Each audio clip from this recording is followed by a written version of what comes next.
Good. Yeah, they fucking rock. We are live. We are live. They rock. Yeah. Yeah. Hey, Brad. Hey, Dan. Hey, Dan. Hey, Brad. Hey, me. Bradley Pooper. Dan. Hey, Dan. Hey, Brad. Hey, That's me. That's mine. That's me. That's me. Fuck you, Rennie. Yeah, Fuck Dan. you, Rennie. Yes. Love his films, Dan. Hell yeah. I'll do it inside now. Turn Joe onto him, too. He definitely has a style. Yeah. Oh, yeah, there's a whole bag in here. Of cuties? Like that, but there's a whole bag of chips in I here. told you.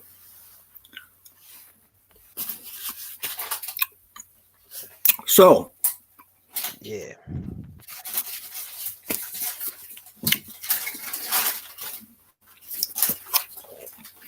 we are going to be ranking all five. We got Almost Human, Christmas Bloody Christmas, VFW, Bliss, and The Mind's Eye. I actually had these in order for a while.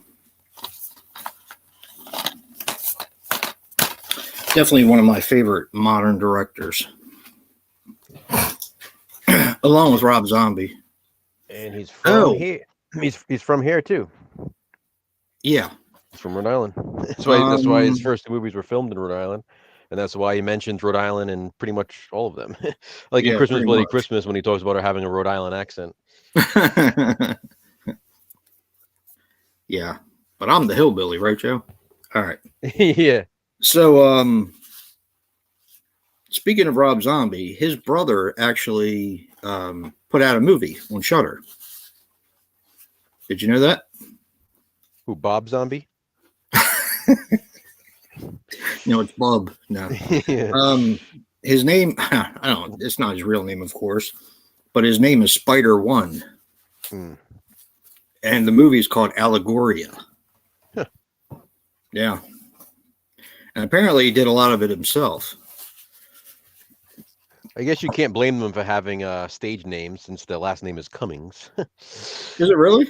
Yeah, Robert Cummings is Rob Zombie. Well, at least he kept the first name.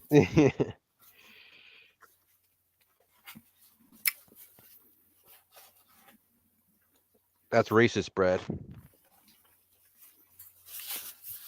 What did he hear? He said the screen stayed black when we all came on. Oh, boy. Heard that I want to see it. Supposedly Second film. Interesting. Huh. I don't know. We were doing our Shudder Originals for Body Bags this past week. And Lonnie did Allegoria. And he was like, it's Rob Zombie's little brother. I was like, oh, fuck. I didn't even know we had a brother. Yeah.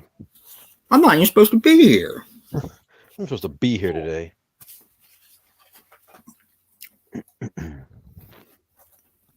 So, yeah. Kind of makes me want to watch it. He kind of, at first I thought it was an anthology, but I don't think it is. So, you finished? You don't want him? No. You didn't like him? Oh, I love it. Oh. I'm just still full from dinner.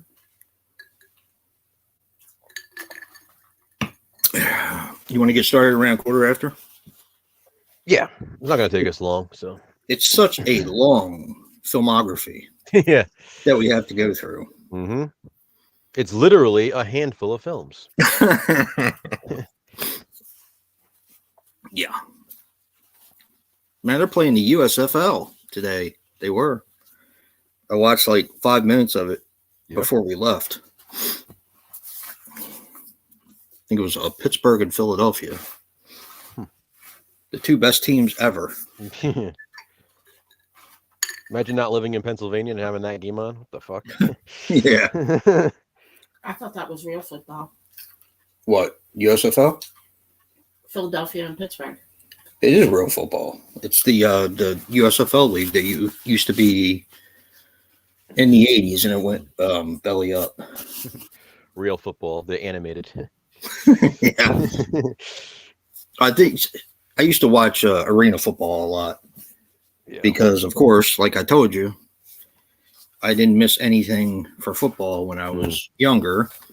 And when football wasn't on, I watched arena football or Canadian football, especially when we got a team.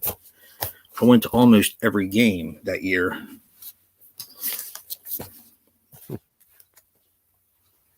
And then we won the Grey Cup, and then we got they got rid of us because we got an NFL team. Yay! Oh, they're great. Yeah. Now you got an NFL team with a quarterback for the next 5 years. Yeah, worth $285 million. Ugh. Me too, Dan.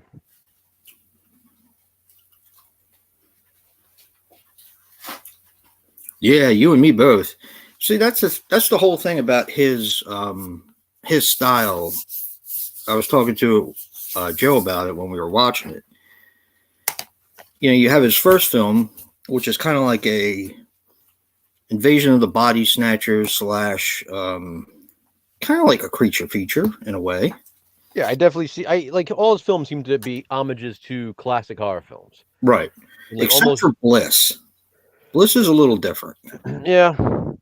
It's homage in a way in that he took a classic subgenre and did something original with it. Yeah, definitely. You know? But yeah, Almost Human I'd say is like his Body Snatchers. You know, The Mind's Eye is like Scanners, obviously. Yep. You know, Christmas Bloody Christmas is like the Christmas Terminator. I mean, this VFW's cool. Like Assault on Precinct 13. It literally is. I mean, the Carpenter's score and all, pretty much. You know, it's a lot of fun though. So it is cool to see to think, you know, what's he going to do next? Like, what's he going to pay homage to next? Yeah, I was so excited when I heard he came out with the Christmas Bloody Christmas. I was like, "Fuck yeah, Christmas movie, Christmas horror." Yeah, I'm all over it.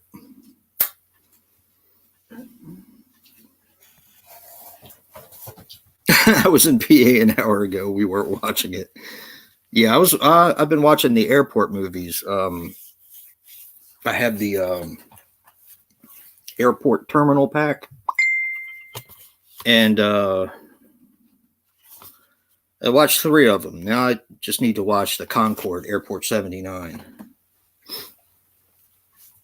So, Colorado Crush. That's the lingerie football team.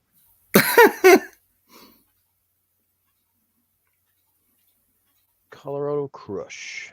Did you say a lingerie football team? Yeah. Damn. Doesn't it sound like it would be the Colorado Crush? Oh man. Super Mario Brothers movie allegedly. There you go, Dan. Uploaded on Twitter in its entirety with millions of views. You know that set a record when it came out a couple weekends ago, I think it was. But so they did it illegally, I'm assuming. Oh, I'm sure they did. Yeah, it says it. Elway's Arena League team. Yeah, Bon Jovi has one of them too. He has one in Philadelphia, of course.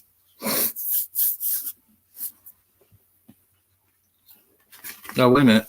Yeah, Philadelphia. I was about to say he's all about New Jersey, but which is funny considering Bon Jovi's a big Patriots fan. Is he really?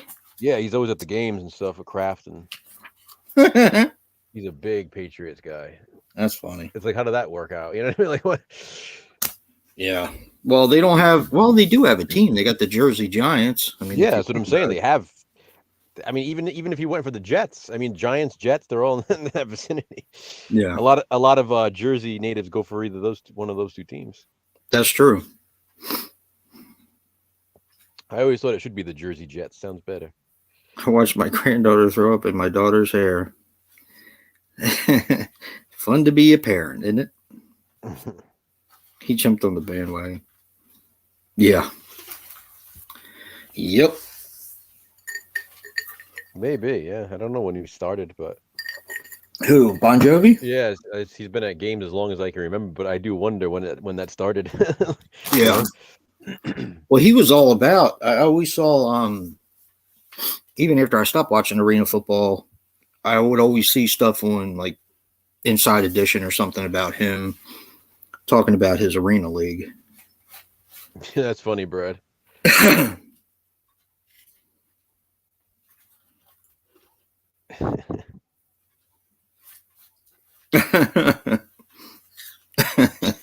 Yeah.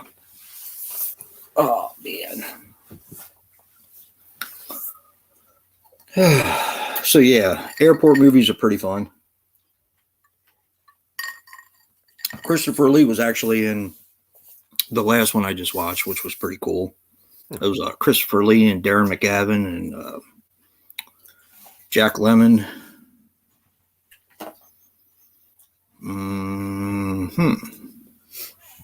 But it's actually the most mean-spirited one.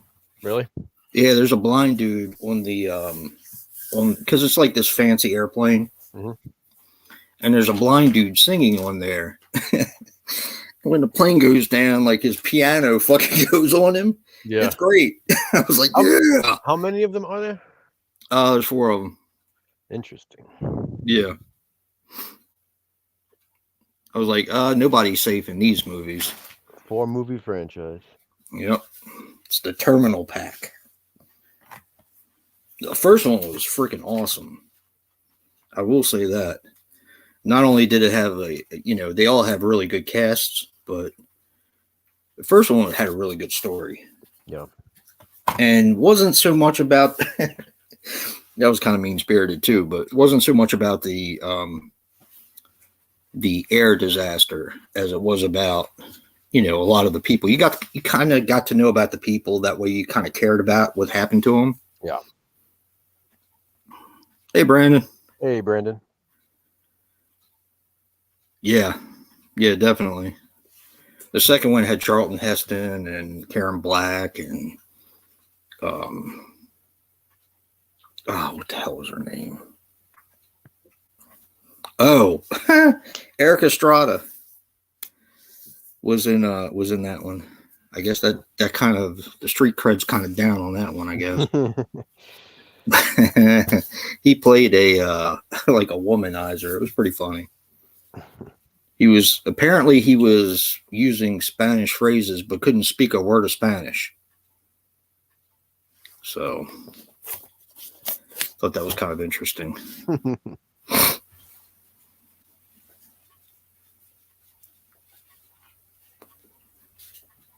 Yeah. Oh yeah. For anybody who just came in, we're going to rank all 5 of Joe Begos films. Not a long playlist here, not a long filmography, but I love all 5 of these, all great movies. Yeah, they are. Not a dud in the bunch. We definitely wanted to show him some attention here. I think he's definitely a great modern day horror director. Can't wait to see what he does next. Yeah, I'm kind of curious when he's going to start. I mean, he did with Bliss, but I'm curious to when he's going to start branching off on his own and stop, I guess, using his influences, which, I mean, I don't really have a problem with it. Because he makes quality films. Yeah, it adds another layer for me because I look forward to seeing, okay, well, what's he going to be inspired by next? It's kind of cool, You can definitely tell who his inspirations are, that's for sure. Yeah. But and he manages to take these ideas and make them original. So it's not like he's just blindly ripping things off. He's adding some creativity to them. That's true. He comes up with his own roles and which I think is really cool. Now I will say that Bloody Christmas is the one I've seen the least, probably just because it came out not that long ago. But I've seen all of them a few times.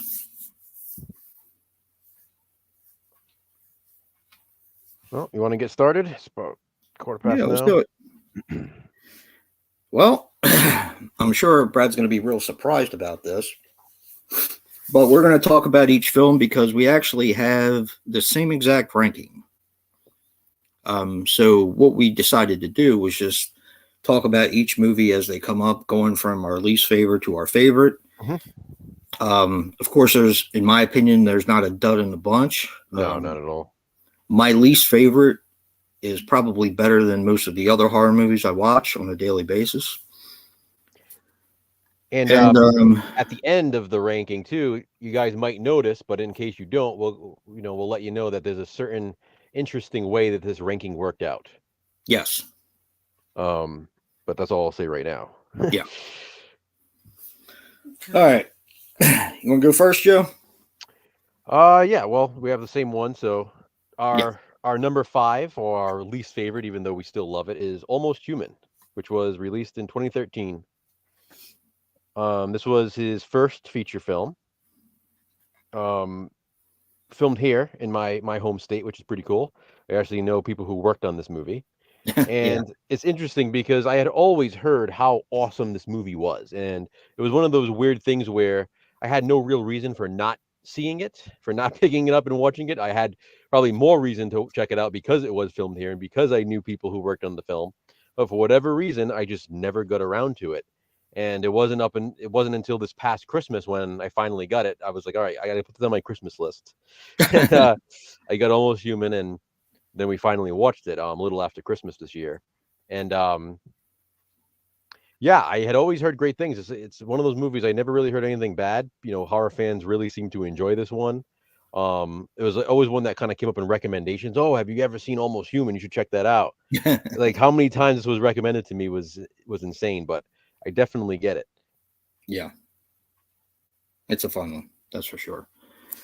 So I actually, this was a blind buy, and it was bought by accident. I'm not sure if Ollie's only on the East Coast, Joe, do you know? I'm not sure. We do have one over here. Yeah.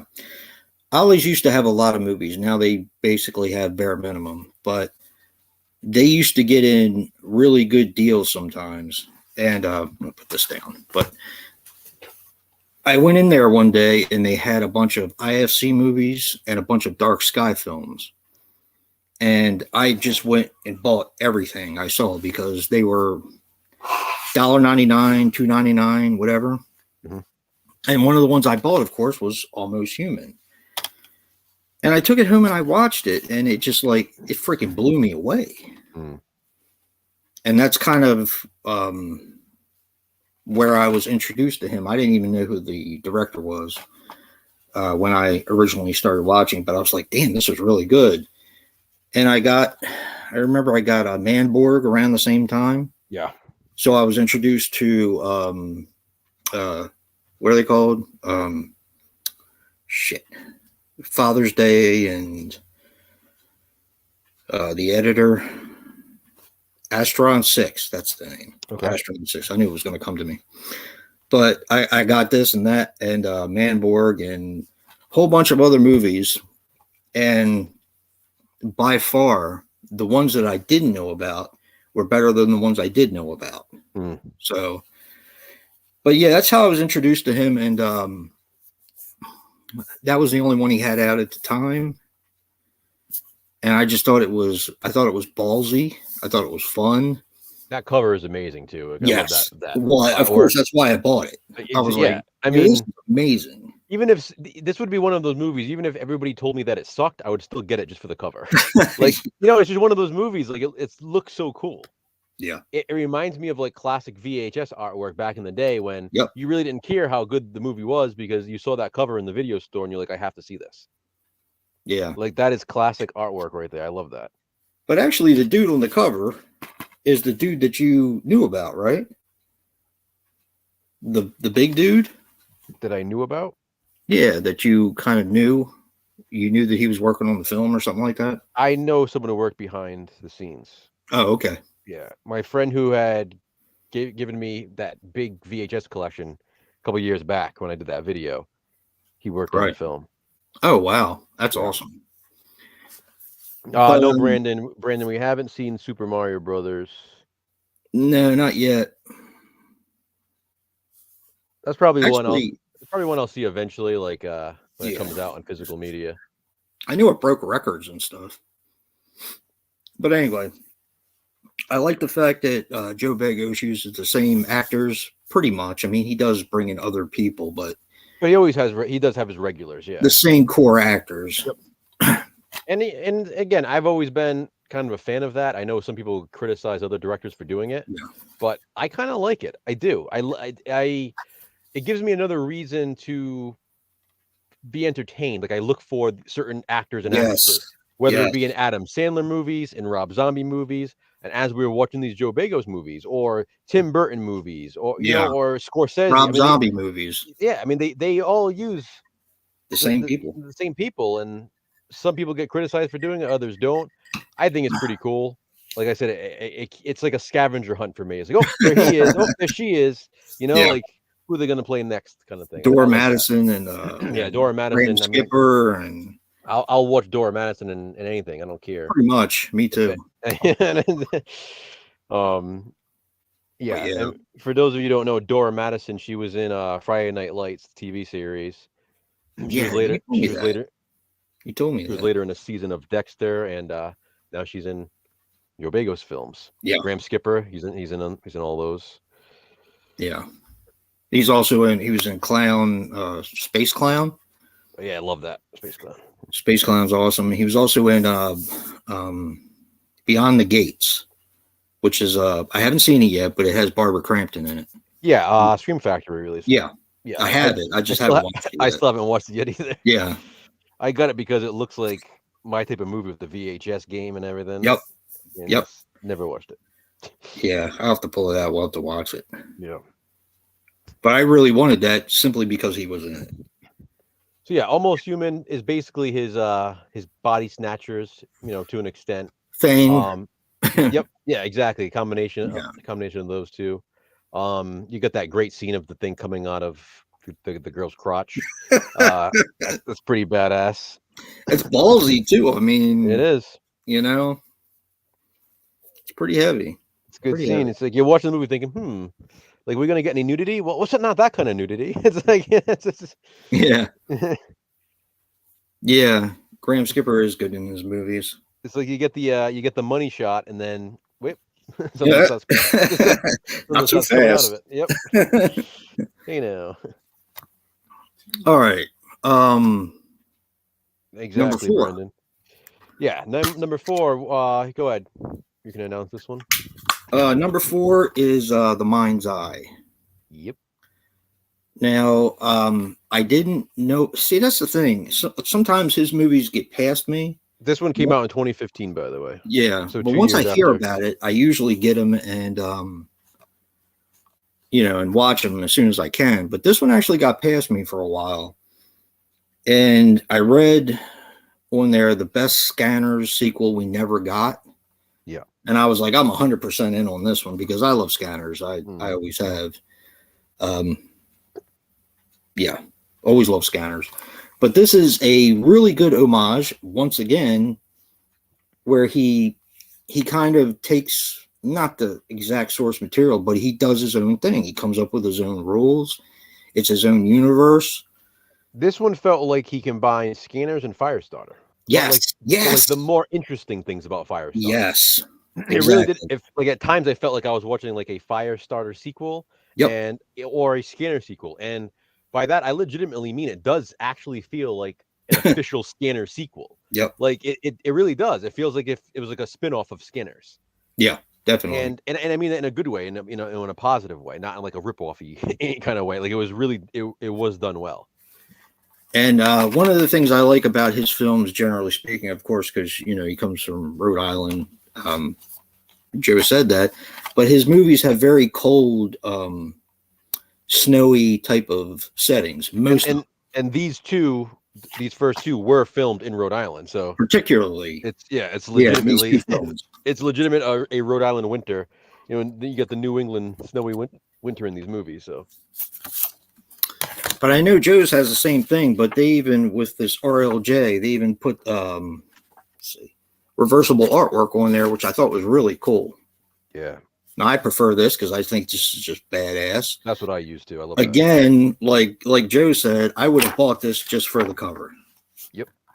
But I was glad I found I found another copy. I sent my copy to Joe. Thanks, Brandon. So he could watch it and so we can enjoy it, because I think I found the Blu-ray at the Dollar Tree, maybe. I don't know. I found one of them at the Dollar Tree. I can't remember if it was the Blu-ray or the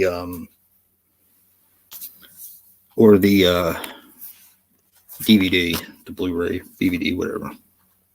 But yeah, that's a real fun movie. Like I said, there's not a dud in a bunch, and it's pretty action-packed.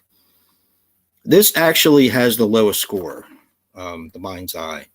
But this was almost higher on my list. You know, it's like I was just gonna say it has the lowest score, but I think it probably does belong here. Yeah, they're all kind of close in a way. Yeah, but I feel like they're all close to the next one above it or below it, if that makes sense. Yeah, like Almost Human could possibly be here, but it probably deserves to be last. The Mind's Eye could possibly be lower, or it could possibly be one spot higher. They all kind of, you know what I mean? They all kind of, they're very, very close in that sense. Yeah. And I think all of these are still in print. I know I looked to see if this was in Blu-ray, and it actually is. They made it in Blu-ray. Yeah. But I'm fine with what I have. I was just kind of curious to whether they were all in print. But yeah, that's The Mind's Eye. Anything else to say about that one, Joe? No, I think that covers it. All right.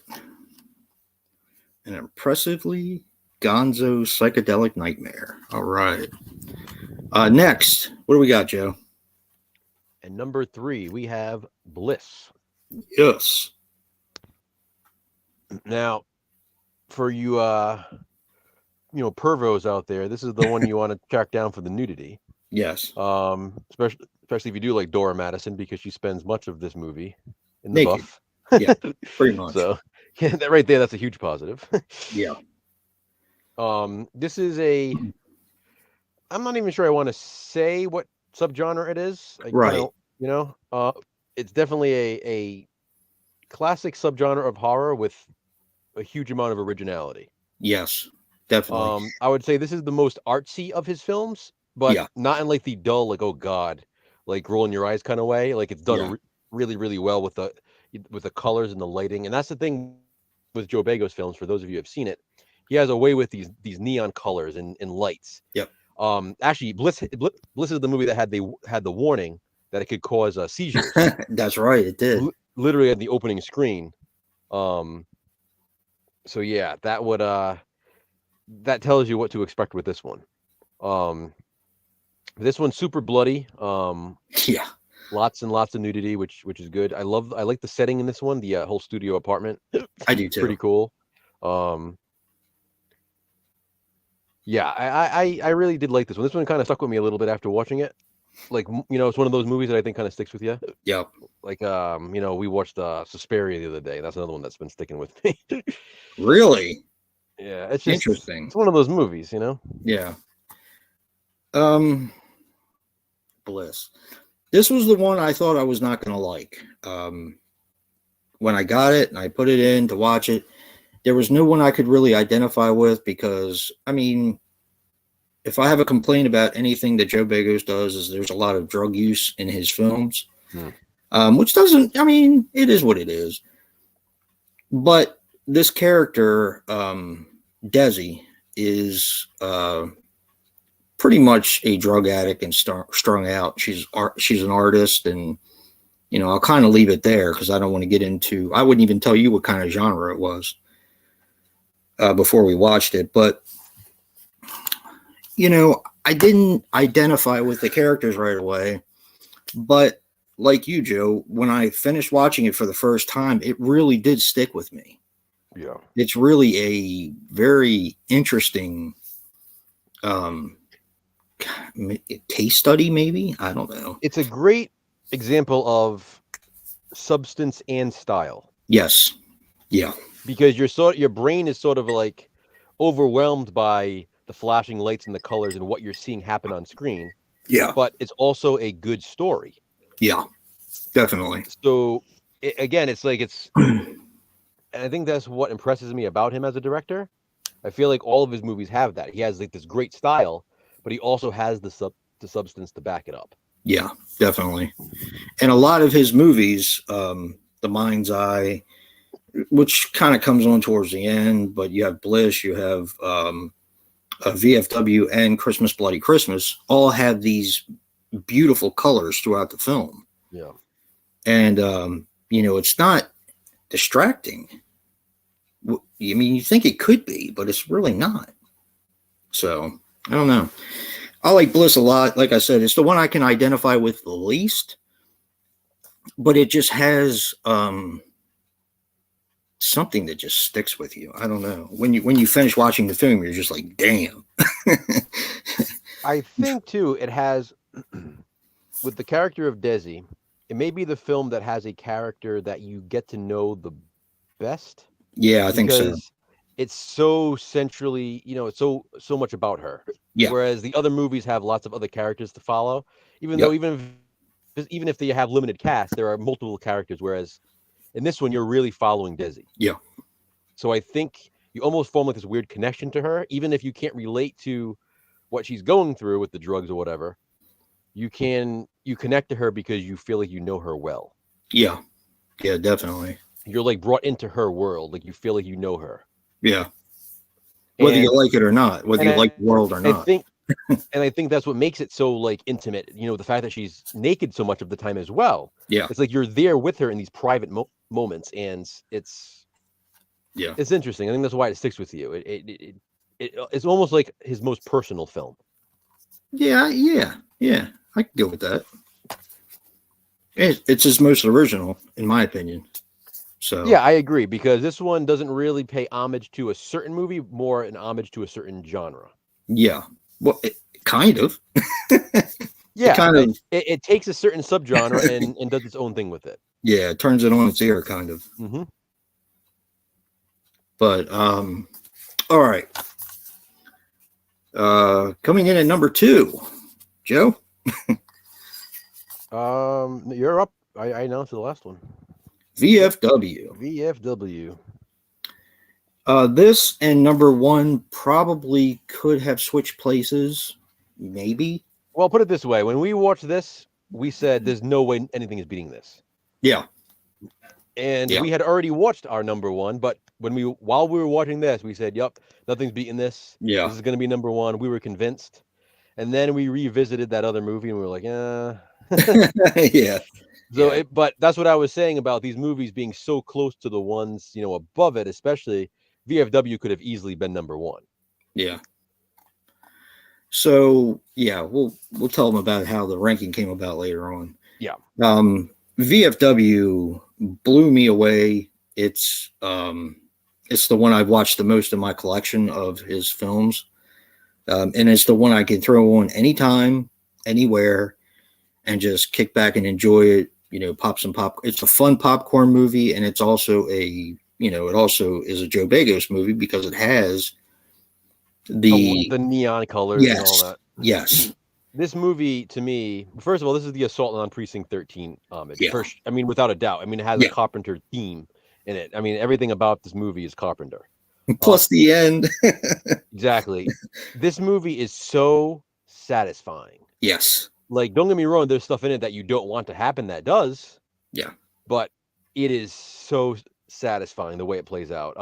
I had my mom watch this one recently, and she loved it. Yeah, it's just so good. She loved it. Yeah, she was texting me while she was watching it, talking about how great it was. Yeah. The characters in it, to bring back the older characters, to me, is just, it just shows a lot of respect. And, you have a movie that's kind of, is it exploitation? I don't know. But, hiring older characters when they probably wouldn't get that much work to play in a film like this, it's just amazing. For me, it makes it even better. Yeah. Yeah. Yeah, definitely. My mom loved, Bill Sadler's character. She thought, she liked him a lot. George Wendt. Yeah, it's cool seeing these characters that have been in other things and maybe not in a long time. I mean, you got what's his face, Martin Kobe from Karate Kid. Yep. You obviously you have Stephen Lang from Don't Breathe. Yeah. I'm trying to think of the other guy's name from the Warriors. Fred Williamson. Yeah, Fred Williamson. He's always been a big influence because I love blaxploitation. I told Brad, he was messaging me the other day. I was watching Superfly, the original. Nice. Yeah, it's it's pretty fun. But yeah, VFW is awesome. Maybe his best movie. That's maybe what it stands his best movie. And that's what it stands for. Very fun to watch. Yeah. That guy was like, VFW. What does that mean? It's like, what the hell? You been living under a rock? Have you seen it, Brandon? Because this is definitely one you need to check out. VFW is great. No, it's his answer to Assault on Precinct 13. Yeah. It's about being in the right place at the right time and the wrong place at the wrong time, depending on who you are. Yeah, you got that right. Just like Assault on Precinct 13. Yeah, exactly. But I'm going to be honest with you. I like it better. Oh, I do too. I mean, I do like Assault on Precinct 13 for what it is. I even like the remake. But VFW is just, like you said, there's just something so satisfying about it. It's just, it pulls out all the stops. It is. It's so satisfying. I mean, and there's so much carnage and yes. Wow, this is just blood, blown off heads. You can't look away. I know. Yeah. And Graham Skipper gets his in that one pretty good. Ooh, yeah. So does Tank. Yep. The guy that plays Tank. Mm-hmm. Yeah, he gets it pretty good too. Yeah. But yeah, it's awesome. If you haven't seen any of his movies, Brandon, I would definitely recommend all of them. I think you'll find enjoyment in all of them. Which leaves number one. And that is, of course, Christmas, Bloody Christmas. Hell yes. Now, we had to watch this one earlier, and we loved it. We were like, okay, this is fucking great. We were like, like fucking obsessed with it for a little bit. Like, holy shit, this is great. Doing it for 12 days of Christmas, all this. Couldn't wait to talk about this movie. And then we started watching all the others and stuff. Again, we got to VFW. We're like, yeah, nothing's going to beat this. And then we're like, you know what? Let's revisit Christmas, Bloody Christmas again, because we had only seen it the one time. Yeah. And then, I don't think we were 10 minutes in and we were both like, yeah, this is going to be number one. This is like a Joe Begos movie for horror fans. I mean, you have these characters who are horror fans themselves and music fans themselves, and they're talking about things that we talk about. Their favorite horror sequels and their favorite horror remakes. And you have Tori Toombs, the main character, who I think is fucking sexy as hell, and she's such a badass final girl. Yep. You have this awesome snowy setting. Not only do you have the Joe Begos neon lights, but you have Christmas lights. Yes. So this movie is so festive at the same time. And it's a simple but really fun concept. Yeah. Just basically a robotic Santa Claus that malfunctions and goes on a killing spree. Anybody who says the Terminator isn't a slasher movie, watch this. Yeah, and that's exactly what this is. This is the Terminator at Christmas. Yep, more or less. Another thing is there's a ton of Easter eggs in this film. And I remember both times we watched it, we kept pointing them out. Like, there's a poster for Spookies. Spookies poster, yeah. Killer's Delight. Yep. There's a poster for that. Yep. They talk about Unsolved Mysteries, the soundtrack, which,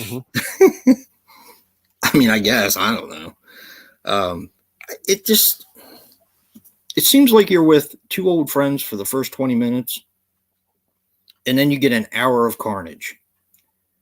And I love every minute of it. One of my favorite parts is when the kid gets killed. I know a lot of people are going to say, what the hell's wrong with you? Well, when that happens, I know in my heart that no one is safe. And that's the kind of movie that I enjoy watching. So. Exactly. No one is safe. He tore that kid up. And I'm like, yes, give me more. So he made a statement with that kill. Yeah, like you said, the fact that no one is safe is what makes it really like holy shit. And I like about this too, you get you get Graham Skipper again in a role as kind of Different. Different. Very different. You have Kansas Bowling in this one. Yeah. You have Herman Munster.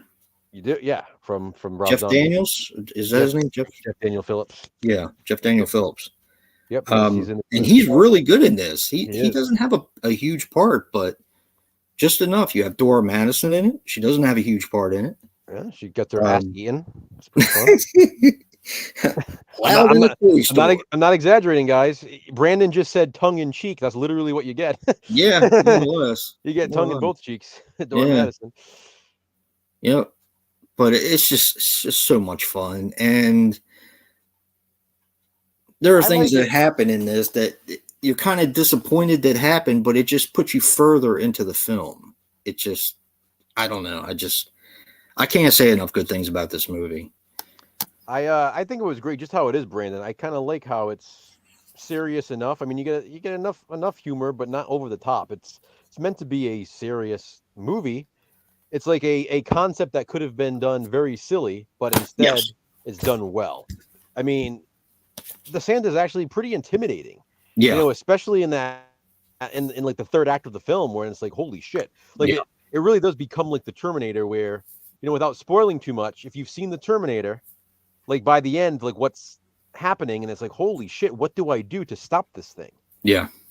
And it just works so well. And again, a big thing for me is Tori Toombs, the final girl. Yeah. When a movie has a strong final girl, like that's significant for me. Because there are so many final girls and some are just forgettable and some are just some you get annoyed with. Like she was fucking great. Yeah. I agree. Because she runs, hides, fights, fucks, does it all. You know what I mean? Like she's pretty much. She is like the ultimate final girl for modern horror. I mean, she's definitely one of my favorites in a while that I've seen in a while. Really, really liked her. I love the what's weird is I love the slow part. I love the slow part a lot because it just seems like you're hanging out with two friends who. That's the thing. It's just part because I really like these characters. Yeah, like it's almost like Quentin Tarantino with the dialogue. Almost exactly. It's like I want to hang out with Rick Dalton and Cliff Booth. I want to hang out with Tori Toombs and Robbie. Like they're cool characters. And just not when a killer Santa Claus is getting ready to come around. And what and the things they're talking about and stuff. Again, these are the conversations that we have. Yes. We're talking about our favorite horror franchises and favorite sequels and remakes and all that. And debating why is this one better and this and that. It's just fun. And it's cool because you're rooting for them too, because you obviously Robbie's trying to flirt with her and shit, and it's kind of like you want him to be able to get it in. You're rooting for that guy, You're kind of living vicariously through him because it's like, damn, I'd take a stab at her, Yeah, and she has such a foul mouth, but it's just funny, like not in a way where you're like turned off by it. Like she's just cool. I like her a lot. That's another thing. When I say Quentin Tarantino, I kind of think it's like a mix between Quentin Tarantino and Rob Zombie in a way. His dialogue. Yeah. But I don't think it's quite. I mean, I know everybody says Rob Zombie's dialogue is trashy. It doesn't bother me. I mean, I don't find it unrealistic. If people don't like that kind of language, I get it. I understand. But, I think Joe Begos kind of walks the line between Rob Zombie and maybe someone who doesn't use as much foul language. So yeah, exactly. Total girl power film. Christmas Bloody Christmas. I think he's saying that because I said that about Evil Dead Rise. Oh, well, I mean. You have a bunch of kind of there's a difference sort of heroes. I mean, you haven't seen Evil Dead Rise yet. Like the difference is different. I never have a problem with a final girl. That's not the issue I had with Evil Dead Rise. It's just that they didn't have male characters to root for at all. Yeah. Whereas at least with this one, you have male characters to root for. There are other, you know what I mean? Yeah. Well, it's all what you can identify with too. Exactly. Which is why Evil Dead and Phantasm were always my thing. Yeah. Like, for example, Bliss, I don't think has any really male characters that I can identify with. I mean, the landlord's an asshole. Her manager's an asshole. There's the one guy. He's okay. Yeah, I mean, he looks out for her and all that, and she kind of treats him like shit. But but it's a different kind of movie. I don't yeah, know. it is. It's like very different. If Evil Dead had been girl power from the start, it wouldn't have bugged me so much in Evil Dead Rise. And again, it's not to get into like a whole controversial debate here, but right. My issue was with like you and I talked about, the one main male character they had, for lack of a better phrase, wasn't actually a male character. So it kind of just made me question, well, why bother doing that? Yeah. Like, at least have one of the other kids be the actual male character then. That was my, that was my issue with it. Yeah. But I, other than that, I don't have problems with final girls in horror movies. It's what I grew up with. Yeah. I just related more to, Mike, Reggie, and Jody in Phantasm, and Ash in The Evil Dead. It makes sense. I mean, it does. It does. It makes more sense to relate to those types of characters. By the way, no deep spoilers on Evil Dead Rise, because I have not seen it yet. Don't know when I'm going to get around to it, but I have not seen it. Yeah, exactly, Brandon, which doesn't make sense to me, since it's usually about the final girl saving the day and saving herself. And I don't see how horror can be misogynistic when, they pull that sort of reverse on you. Yeah. Like, the girl ends up, usually ends up winning in the end. So. Usually. Yeah. I mean, there's some final girls that I love. Again, Christmas Bloody Christmas is a perfect example of that. Like, I love her as a final girl. I love she might be in my top 10, Joe. Absolutely, for me too. Yeah. Hey, she might be in my top 5. I absolutely love the final girl in Girl House. She's another one. Yes. I mean, not just because of how she looks, but I thought she was a good final girl. I see VFW and Blake. Obviously, Ginny's another one for me. Friday the 13th Part 2. Of course, yeah. One of my favorites. So. Yeah, you've seen our top 2, Mr. Bones. This was our top 2. Number 2 was VFW. And number 1 was Christmas Bloody Christmas. Yep. But yeah, his filmography, I can't, like you said, I can't wait to see what he comes out with next. The only thing is, it kind of, sometimes his movies fly under the radar for me, because I think he's still new, sort of, Yeah. I mean, he's been around for a while, 10 years, but. Well, they're not getting these big releases. That's the thing. Right. Right. So you're not seeing a lot of marketing for them. That's true. Actually, the biggest one I saw was probably VFW. I got the most buzz, I think. I think for me, it was Christmas Bloody Christmas. Just because of Shudder, being the Shudder original and stuff, and it seemed like VFW. I know, but for some reason, I don't remember that one really getting a lot of VFW. I saw for the first time in Walmart. Like, I just remember seeing it and thinking, "What the hell is that?" Yeah. Whereas, like, Christmas Bloody Christmas, leading up to it, I remember people talking about it. Oh, it's a robotic Santa going on a killing spree. So yeah. I just think it was because of the storyline. Brandon, that's a good point. As much as I have issues with Terrifier 2, I do like Sienna a lot. She's a good final girl. I like her too. Yeah. I didn't like some of the stuff they did with her. No, but her as a character, I really like. Her character, she's badass. She's definitely badass. Yeah. Yeah, it could be Brad, because VFW I really didn't hear much about here. Yeah. I know it was a buzz. Everybody was saying how great it was. And once again, I didn't even know it was Joe Begos at first. Yeah. I was like, oh shit, that's Joe Begos. I got to get that. And, yeah.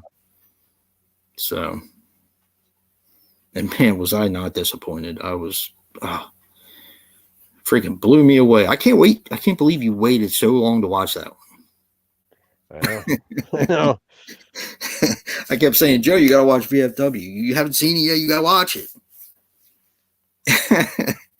I thought for sure that was going to come in number 1 with you, but yeah, and with me too for a while.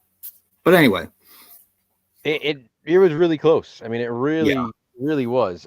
Christmas Bloody Christmas. It's just, oh God, it's hard to say I have more fun with it because I had so much fun watching VFW. But I think the characters in Christmas Bloody Christmas are so relatable. Yeah. And I say that I love the characters in VFW. I do, especially the characters in the bar. Obviously, the characters you're rooting for. Yeah. But with the characters in Christmas Bloody Christmas, these are like, again, they're people that I could see myself literally hanging out with, having these same conversations. And absolutely, that's just it's really cool to me. And plus, it's a slasher movie. I mean, and it's everything we want in a film. It's definitely one of, if not my favorite Killer Santa movie. Seriously, I mean, it really is. When I think about it's got to be mine too. When I think about Killer Santa movies, I think this is probably maybe the most rewatchable for me.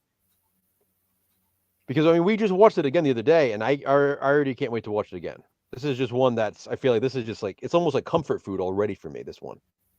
There are other Killer Santa movies that I love, but I can just see myself watching this one a lot. You know, I think you might be right, because the last time I watched Silent Night, Deadly Night, because I watched it over Christmas, of course, I normally do, but I noticed there was a couple of, this doesn't have much, but it has a little teeny bit of a pacing problem. I agree. Little bit. Just a little bit. Exactly. Yeah. It's when the cop is going to the school, and you have that area right there. Exactly. Yeah, I mean, it doesn't take too long, but it's just like, I don't know.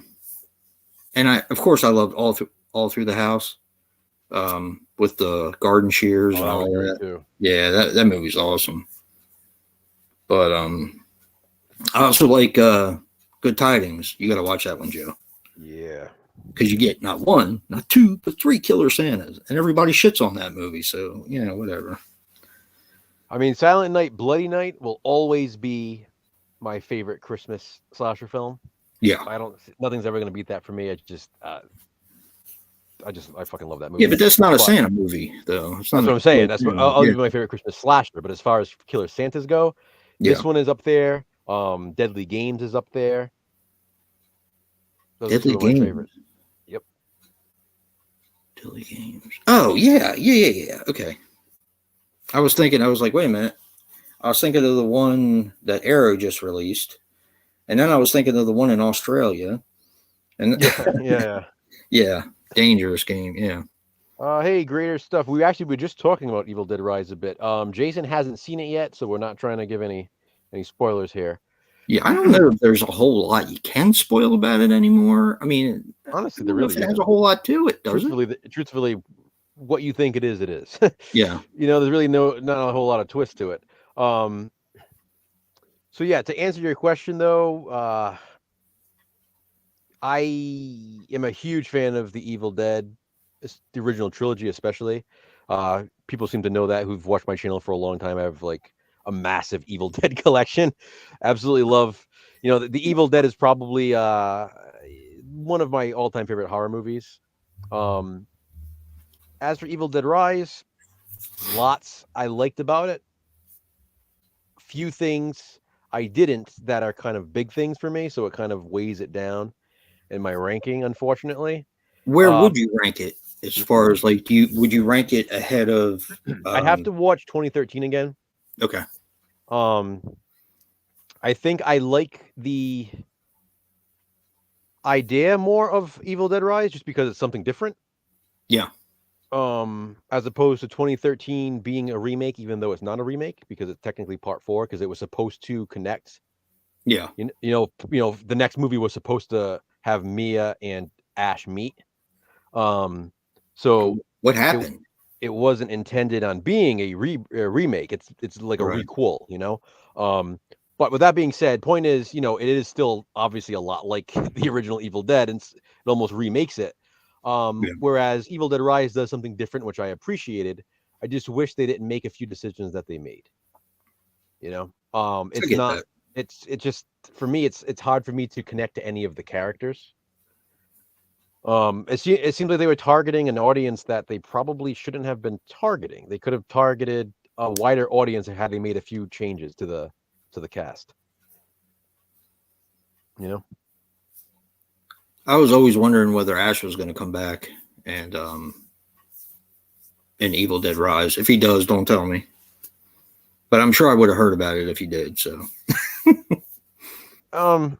it's not a spoiler because it's everywhere. I mean, Ash isn't in it. You know what I mean? yeah. Bruce Campbell has a very tiny audio cameo. Oh, okay. Okay. Interesting. It's nothing major. It's like a lot of people didn't even realize it happened. You know what I mean? It's just one of those things. It's cool to know. I mean, that's a good thing about it, but yeah, it's not like anything like, oh God, this is awesome. You know? Do you think they're going to tie the 2013, The Rise, and Ash together eventually? I don't. I think this is the start of a new direction. And there is a lot they can do with it. That's the thing. Again, I'm not trying to be negative about the movie because it's one of those movies. It's one of those frustrating things where it's like I could have loved this movie. Yeah. And I should have loved this movie. Like when I told my son I watched it, he was like, "What'd you think?" And I was like, "Eh." And he's like, "Really?" Because he knows how much I love Evil Dead. Yeah. And then when I told him why, he's like, "Oh, okay, I get it." Because he's just like me. I mean, he's like my mini me when it comes to that stuff, and with anything really, but that especially, and it just annoys me because they didn't have to do that. Yeah. What did you think of the series, the Ash versus the Evil Dead? I never watched it. Oh my God. I have it. I'm waiting to watch it.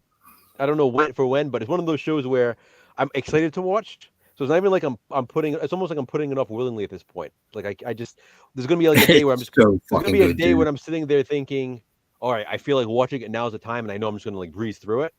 You know what I mean? I had a blast with it. Now, granted, if this tells you anything, if I was younger, I would have hated it. But that kind of gives you a little bit of an idea. I had so much fun with it. I like the fact that they were half an hour shows, and they seemed like they fit a lot into a half an hour. Actually, they were 20-some minutes. Yeah, that's what I've heard. Yeah, I mean, greater stuff. Okay, see, I'm trying not to offend anybody. I didn't know your stance on it. To an extent, yeah, that is what it is, and I'm not trying to say it in an insulting way. Basically, the simplest way to say this, and I had filmed a video when I watched it, and I had kind of said this in the video, and I said it very respectfully, and I made that very clear that I wasn't trying to offend anybody. But at the end of the day, I ended up saying, you know what, it's not worth it because people are still going to get pissed. Yeah, pretty much. So I didn't upload the video, but yeah, my issue with it, truthfully, for those of you in the stream, was that they had an opportunity to have it. I'm not saying they had to have an Ash character because that's fine. I don't mind them having a final girl instead of an Ash character, but they had an opportunity to have a main manly character, at least somebody that I could relate to. Everybody talks about representation, but now it seems like everybody else's representation is more important than my representation. So it's like, okay, well, you can't represent a male anymore in a movie because we have to represent a woman and a trans man and a trans woman and this and that and all this stuff. And that's great. Everybody should be represented. I have no problem with people being represented, but don't take away my representation for somebody else's. Yeah. Like that's not equality anymore. That's becoming superiority. You're now like it's not about making everybody equal. It's about making certain other demographics, superior to others. So just keep it equal across the board. That's one of the reasons why you like Evil Dead so much to begin with, is because you could relate to the male character in it. So exactly, in a genre of horror, a trans character, it's the fact that who do you have to identify with? 100% greater stuff. That's exactly the way to word it. Strong male men were intentionally absent.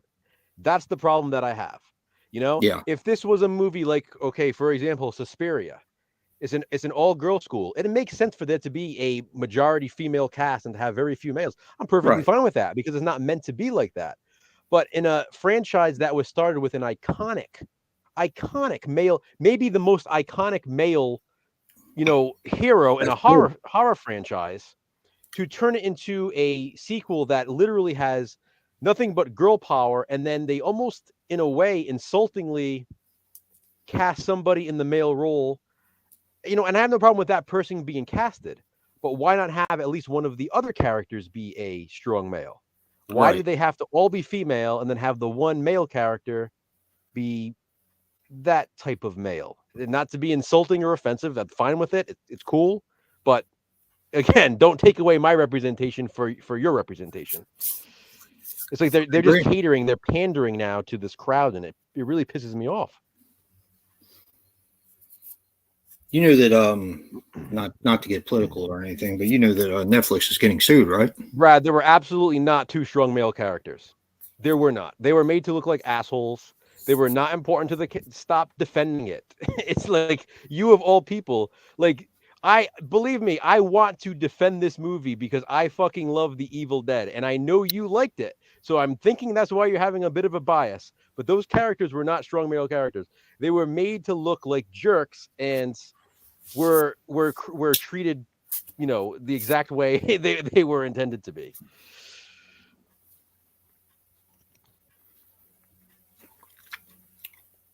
Like they ended up looking like a joke at the end of the day. And that's not representation. That makes you look stupid, like you as me as a male, I'm saying in general. It's just, it's silly. I mean, they want to talk about horror genre being misogynistic, which doesn't make sense because they have strong female characters and always have in horror movies. Yep. But now what they're doing is taking away the strong male characters and adding more strong female characters or strong trans characters or strong whoever characters. Well, why do you have to take away something to include something else? Like, why can't you have in addition to, Yeah.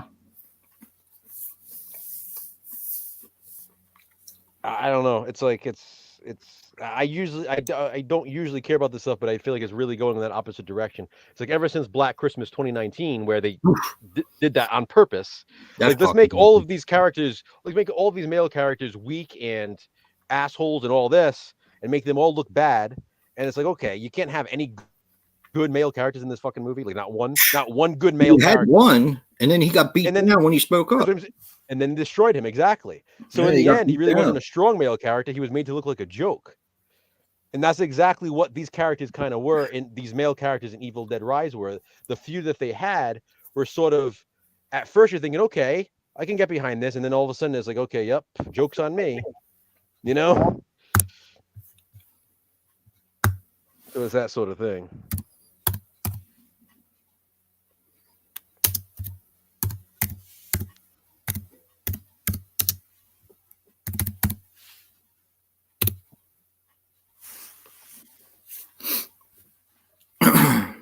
But yeah.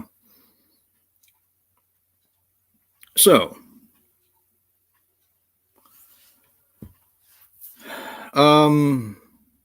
how the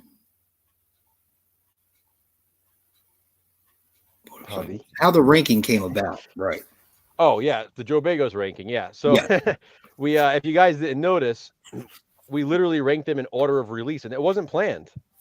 It really wasn't planned, but our least favorite was his first movie, and our favorite is his most recent, and everything in between came in chronological order of release date.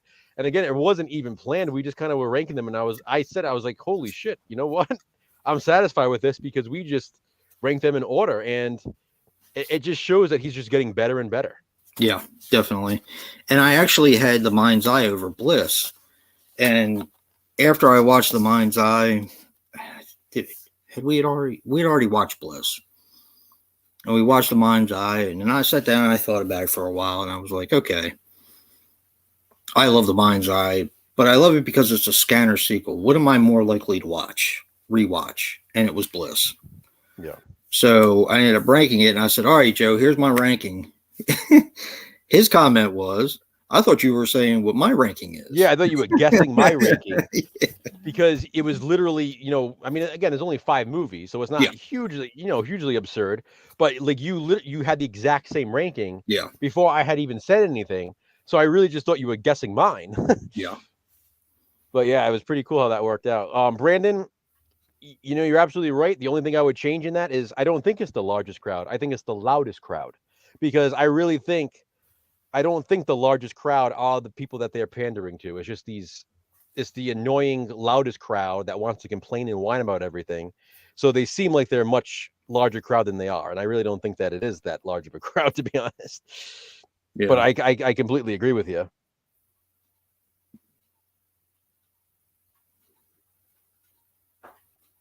Thank you. Thank you, Greater Stuff. I appreciate that. There you go. Yeah, Brad. I definitely know it's not everywhere. I mean, Halloween Kills is I love the characters in that, but there are these movies that are doing it, and it's unfortunate in the movie, a lot of movies that I really do like. Like I had this issue with Last Night in Soho, and granted, again, I like it more now upon rewatching it, and I even did another video about that. But it doesn't change the fact that that movie could be looked at different ways. Don't get me wrong, and I said that in my most recent video. But if you watch the movie, and many people commented on my first video about it that saw this, were saying, yeah, this is kind of insulting to the male species. A lot of the men in that movie were made to look bad. And, a lot of these movies tend to go overboard with certain issues like this. There's always been issues covered in horror films, whether it be Candyman or Night of the Living Dead or whatever, but they were done in such a subtle way and in a classy way and in almost an inspiring way. Now it's just like, open your mouth because we're going to shove this down your throat. Yep. And that's not why I'm watching these movies. Like lots of times I want to watch these movies to escape this real life bullshit. So when I'm sitting here getting excited for a brand new Evil Dead movie, only to have something that I really can't relate to and I'm getting kind of frustrated with, it's like, Jesus, what the hell? Like, I'm glad you're satisfied because, who is that catered toward? I mean, it's a bunch of girls teenage girls that are going to see the movie and get scared. No, yeah. And then not really going to see it again. Like, why not appeal to a larger crowd? It just frustrates me. And the thing about Last Night in Soho is I completely missed it. I think I was dazzled by all the. Well, remember, I said that too when I first watched it. That's another movie that has a lot of style to it. It's gorgeous. It's so well shot. Gorgeously shot movie for sure. And it's kind of like a pretty compelling story. Once you get into it, I mean, I didn't really give a shit about her going to fashion school or anything like that. But once it gets into the story and you start going back and forward in time, I thought it was actually quite interesting. Thanks, Brandon. Thank you, Jen. I appreciate that. And I agree. I think Last Night in Soho, I do think it's a good movie. Yeah. There are some things I would tweak about it, but again, watching it again, there was a few different ways I was like, okay, well, maybe I'll look at it this way, because there's something that happens where you could be like, well, maybe they're trying to actually say the opposite here. Yeah. You know what I mean? Yeah.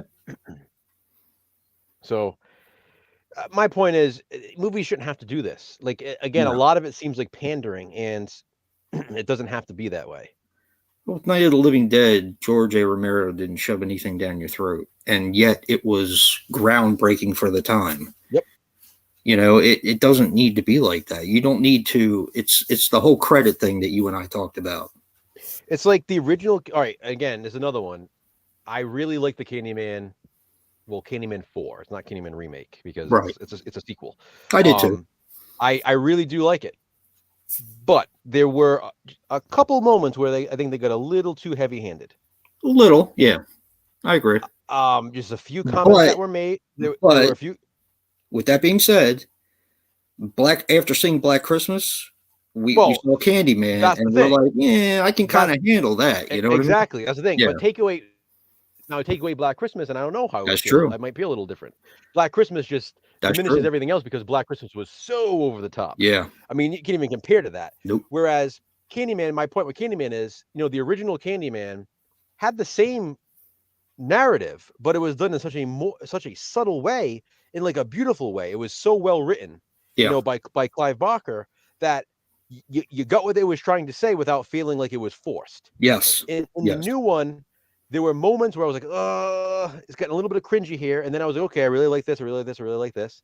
And then there's a certain thing that happened at the end where I was like, really? Was that necessary? Like, they were clearly making a statement at the end of the movie. And it was like, okay, We understand how you feel about this. No need to enforce it on us. And it's like, why do you have to go that far with it? You know, and it bugs me because there's so much good about it. When the agenda is more important than the film, you have a problem.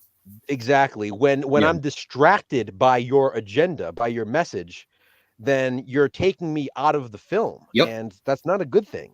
The agenda shouldn't be more important than the storytelling. Bingo. 100%. Hey, Leslie. Hey, Leslie.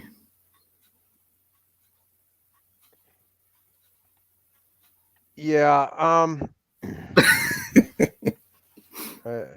Take away Bruce Campbell. I don't want to watch. Yeah. I get it. And like I said, I'll watch pretty much anything. I don't care, but yeah, with it not having Bruce Campbell, it definitely suffers, in my opinion. Because he is the iconic. It's like having Nightmare on Elm Street without Freddy. Even if they did, like I said, even if Bruce Campbell wasn't in it, even if there wasn't an Ash character, even if they wanted to make this female Ash type character, I'm fine with that. Yeah. But like when Ash was in the other Evil Dead movies, there were also female characters. So guess what? Females were represented too. So why can we have females represented in a male-driven horror movie, but we can't have males represented in a female-driven horror movie? It's like, they want to make an all-female Ocean. They make the all-female Ocean's 11 movie. They make an all-female Ghostbusters. What if they made an all-male Fried Green Tomatoes? What if they made an all-male Charlie's Angels? You know what I mean? People would be like, "Oh, God forbid you do that." You can't fucking do that. You can't have an all-male cast in a movie that was originally cast with females. But you can do the reverse. It doesn't work. And honestly, I couldn't care less, but I don't like the hypocrisy. Yeah. Like if you want to do it, fine, but it shouldn't be a one-way street. Like, I'm not saying I want an all-male Charlie's Angels. I couldn't care less. But don't have it be knocked off the table. Like, don't, God forbid, someone even thinks of doing that. Yeah. I agree. I mean, you can do it right, I mean, even with Star Wars, Disney had a little bit of their own little flair in there, but I still love the new Star Wars trilogy. I mean, I grew up watching, Luke Skywalker as like the main hero. I loved Luke Skywalker. He was one of my all-time favorite characters. But even still, whether you're a Luke or Han fan, you also had Leia. Yeah. And now, I mean, they changed. Okay, so now they want to have like the female lead with Rey. Okay, I'm fine with that because you still have Poe and you still have Finn and you still have these male characters that you can enjoy. So, I mean, for me, Kylo Ren is literally one of my favorite characters in the entirety of Star Wars. I love the character development of Ben Solo and Kylo Ren. Yeah, so I could actually relate to him, even though he was the villain. He was like the anti-hero by the end, So even with Rey, I'm fine with it, but have that balance. There are these other movies that don't allow for that balance because they're too busy pandering to all of these other crowds that they forget about these other crowds that need to be represented too, that it shouldn't be that difficult. Yeah. Like, it feels like they're just doing it to do it. Star Wars was always something for everyone, and that's the way it needs to continue. Yeah.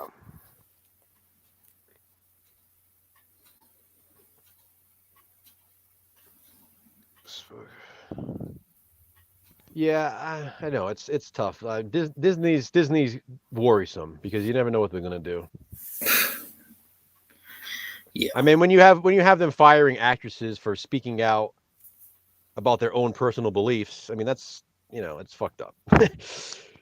Yeah, you have other Hollywood actors and actresses saying much worse and inciting violence and stuff like this because of their beliefs, and nothing happens to them because they're with the the in crowd. Yeah. Like, God forbid you speak up against the Hollywood norm. So that's the thing. Yeah. Like I said, I just want balance. I mean, that's all I'm saying. There shouldn't be hypocrisy. Right. Like, I don't see that happening for a while, but people are starting to get tired of it, so you never know. Yep. Never know. But Monster Mayhem. Yes. So, guys, we're not going anywhere yet. We got some other stuff to talk about here. Yeah. Today is the last day of April, believe it or not, which means a third of the year is already over. Yeah.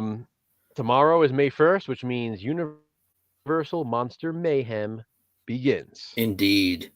So every day in the month of May, Jason and I will be reviewing a Universal Monster movie, and we're going to be reviewing them in order. So order of release. Order of release. Starting with Well, I'm not going to spoil that one. Okay. All right. We're going to start with Dracula, and we're going to end with a special bonus review. Yes. For the 31st day of May. But in between, we're making our way through by release order. So every single day, we each review the same movie. You're going to hear our thoughts on these movies.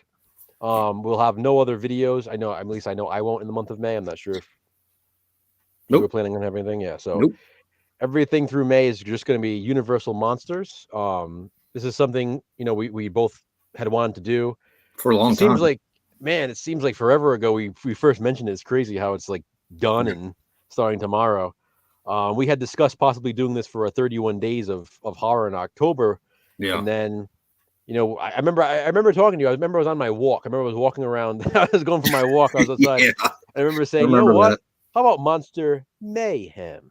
Let's do it for the month of May. Hell yeah. And that allows us to still do our 31 days of Halloween or whatever in October. Indeed. And do Universal Monsters earlier in the year, and I think this worked out well. I like that. I like the whole Monster Mayhem thing, and I'm excited to get this started for people to see our reviews. Me too, because I love the Universal Monsters. Love them. I did not, Brandon, but my son did. He liked it a lot. Brad saw it too. Brad saw Renfield. Brad and Danny did. Yep. And we also have something coming up in June. Yeah. There will not be any controversial view. There will not be positive spin in the month of May because it's all Universal Monsters. But controversial view and positive spin will be back in June. And we also have something else coming out in June. And if you guys watched my announcement video, you already know that we're going to be doing the Bravo's Scariest Movie Moments Challenge. Yes. So we are going to watch and discuss all 143 movies that were included in Bravo's 3 specials back in the early 2000s. Yep. So they had Bravo's 100 Scariest Movie Moments. Yep. Then they released 2 years later Bravo's 30 Even Scarier Movie Moments. Yep. And then a couple of years after that, they released Bravo's 13 Scarier Movie Moments. So add all of those up and you get 143 movies. So what we're going to be doing is watching these movies. We're going to be telling you the scariest movie moment Bravo picked. So according to them, what they thought the scariest movie moment was in that film. And then we're going to tell you whether or not we agree with Bravo. And if we do, we're still going to give you some other options of movie moments in that film that we find scary. Yep. And if we don't agree, we're going to tell you what we think the scariest movie moment in that film is. So you'll have to keep in mind, these aren't necessarily our scariest movie moments, but these are our scariest movie moments based on what Bravo gave us. Yes. So we're only considering these 143 movies. You're not going to see movies that aren't included in Bravo's challenge, in Bravo's specials. Right. But it's going to be fun. These are some specials that I know a lot of people grew up watching in a later generation. This was sort of like so much fun. They're so much sort of fun. like a Terror in the Aisles for a younger generation. A lot of people got introduced to certain movies from these specials. So that'll be pretty cool. But I do want to go back to controversial view because we're only a month into this. We had 4 controversial view videos so far. Yes. This is a series we're really excited about. We have a lot more to come with this.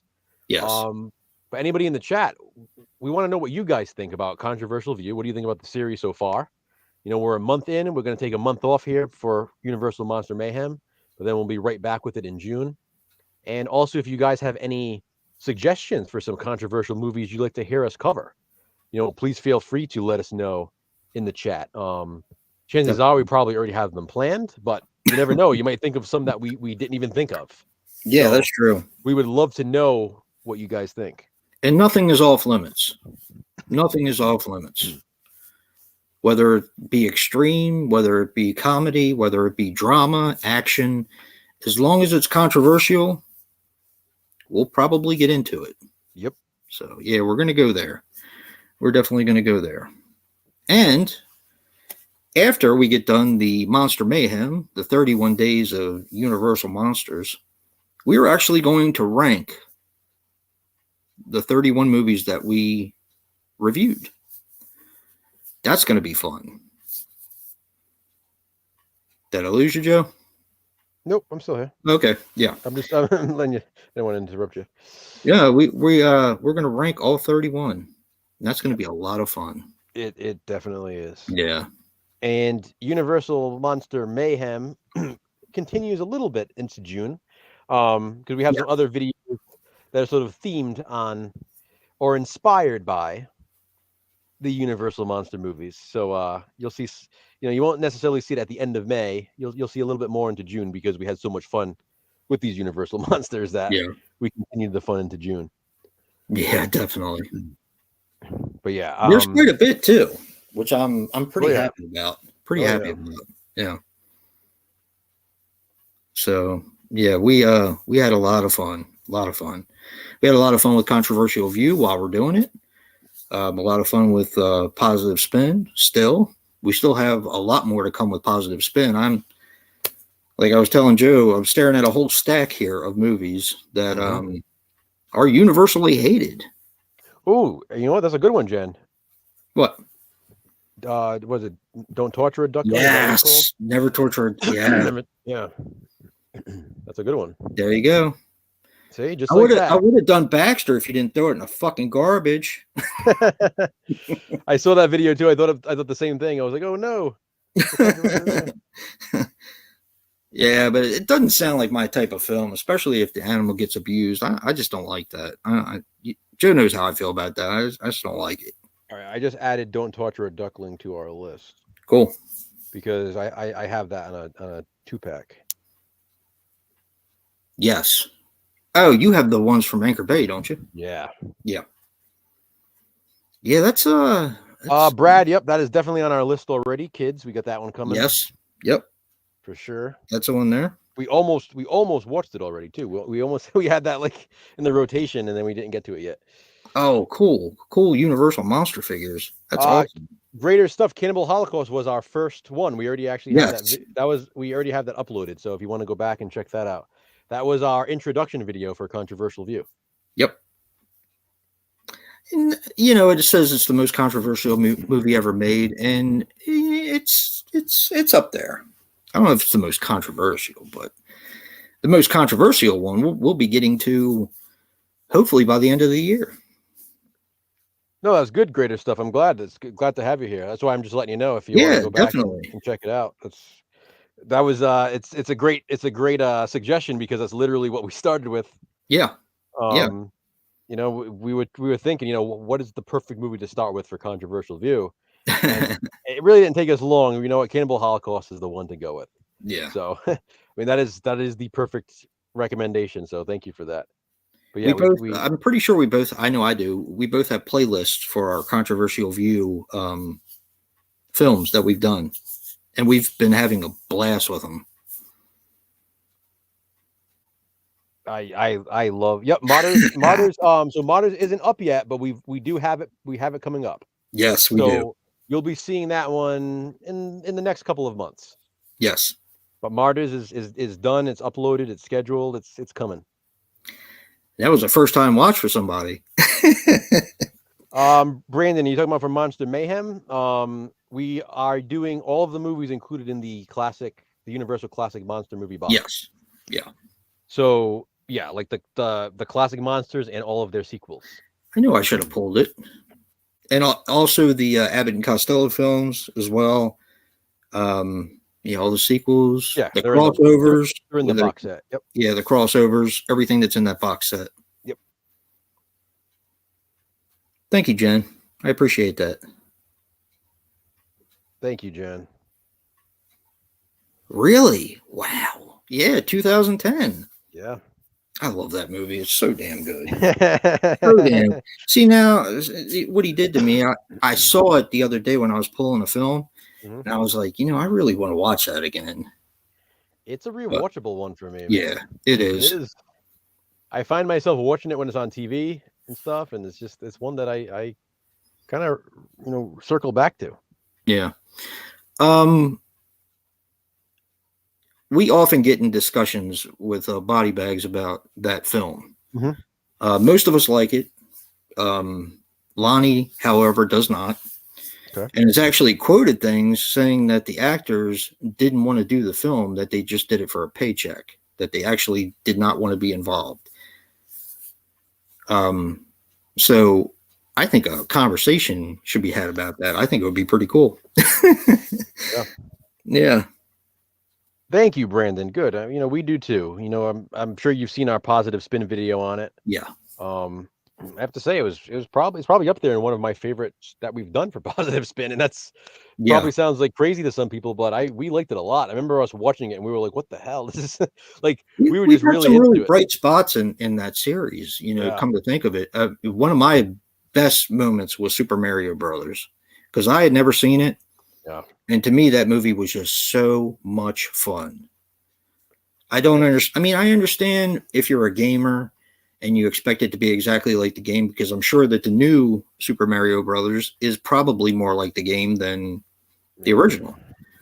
But I'm telling you, I had fun with that movie, a lot of fun. And it's not just the whole positive spin thing. It's learning things about the movie, how John Leguizamo and who's the other dude that was in it that played? From Roger Rabbit. Yes. I don't know why his name is escaping me, but how they came onto the set hammered most of the time. Yeah. I mean, they were Bob Hoskins. Bob Hoskins. Yes, Bob Hoskins. Yeah. Hey, Hobbs.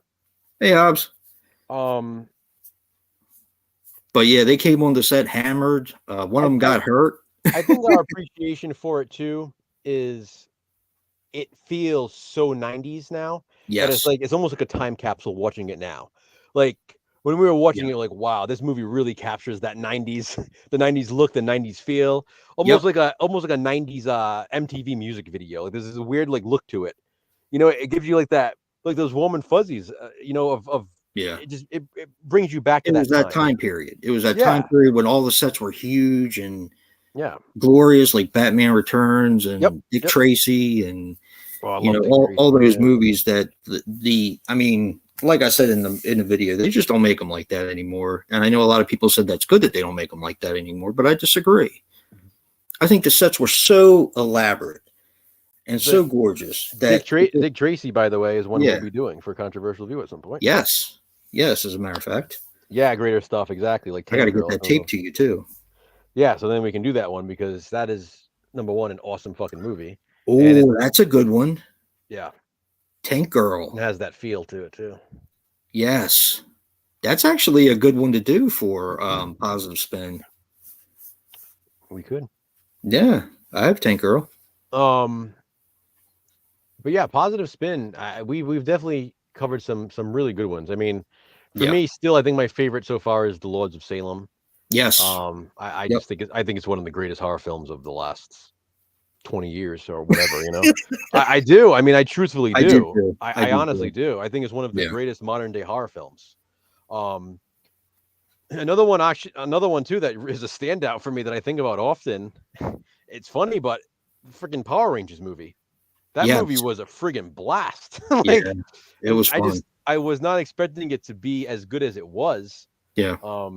That was a really good movie. First time watch for both of us too. Yeah, I really enjoyed it. I really wish that it got its sequels that it was supposed to. Well, when I go downstairs to pull stuff, I see the Blu-ray there a lot. I'm like, you know what? I should really take that upstairs and watch it again. I wouldn't mind watching it again. So yeah, it's pretty awesome. It really is. There's just some that really stick with me after we watch them, and that's one that I do. I think about that one. I had a lot of fun with that.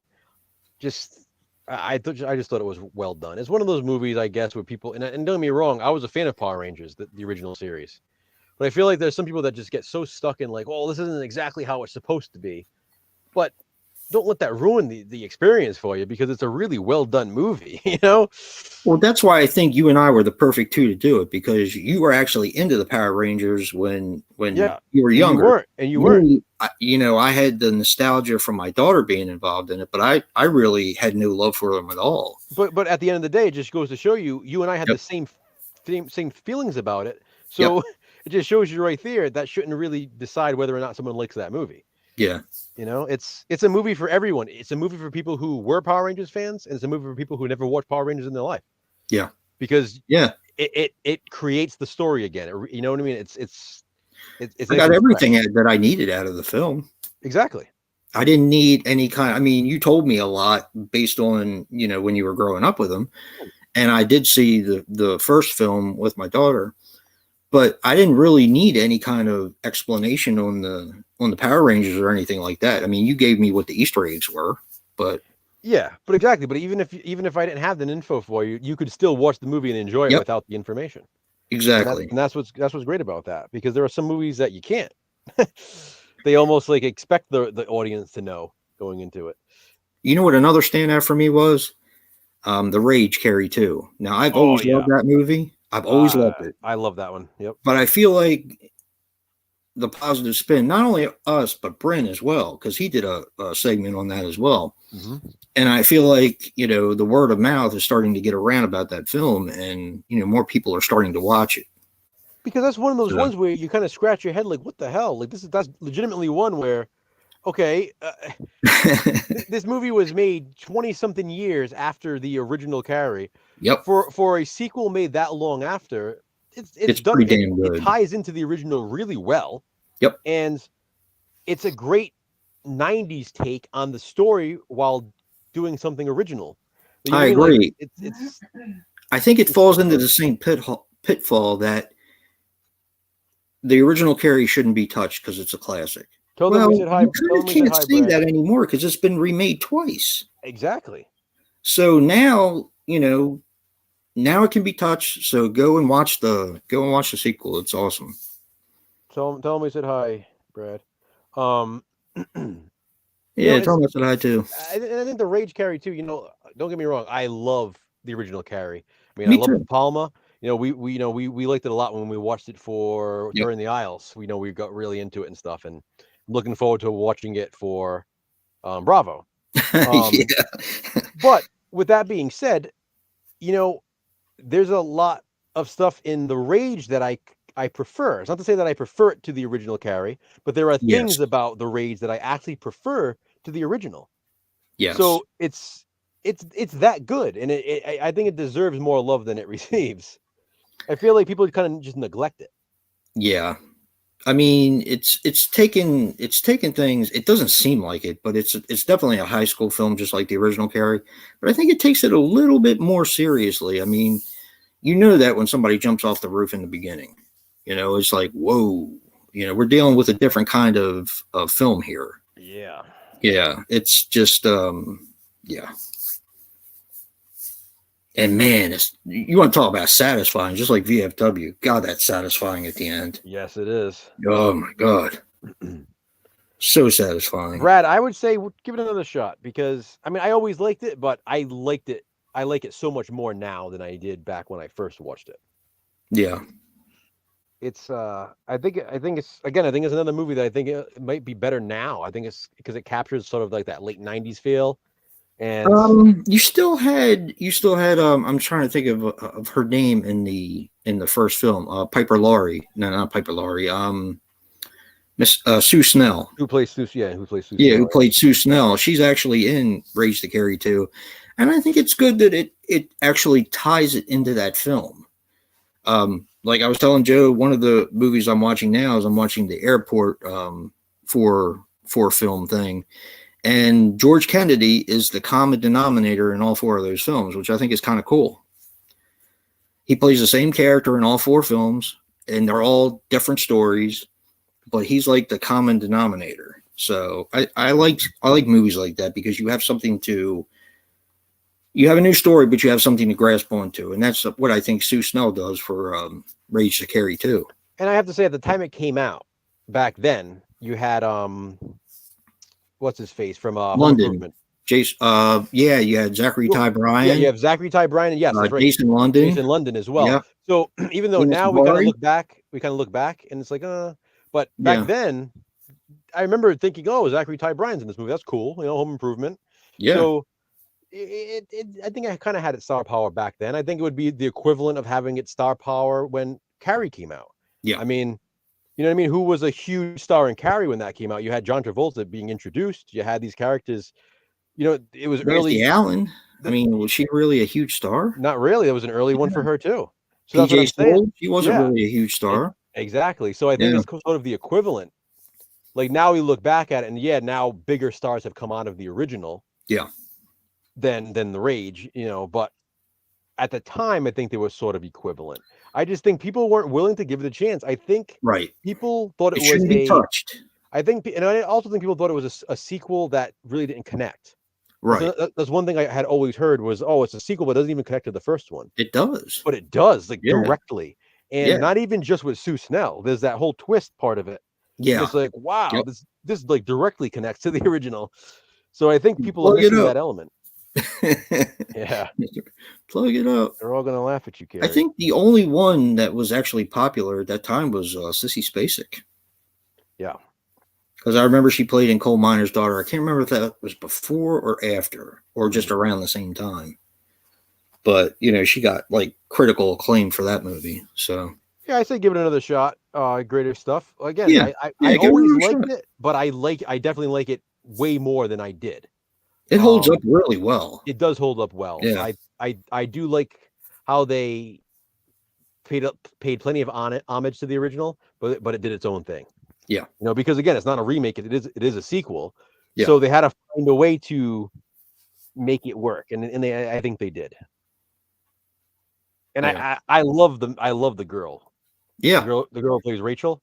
It's an odd character, man. You have no attraction to her at first. Yeah, by the end of the film. Yes, exactly. And that's how it is. Let's be honest. That's how it is with Carrie. Like, I think in real life, Sissy Spacek is a beautiful woman. I think she's aged beautifully as well. I think she still looks good. But in Carrie, obviously, she's made to look the way and the way she's supposed to look. But at the same time, you can oddly be attracted to Carrie. You know what I mean? Especially by the end of the movie.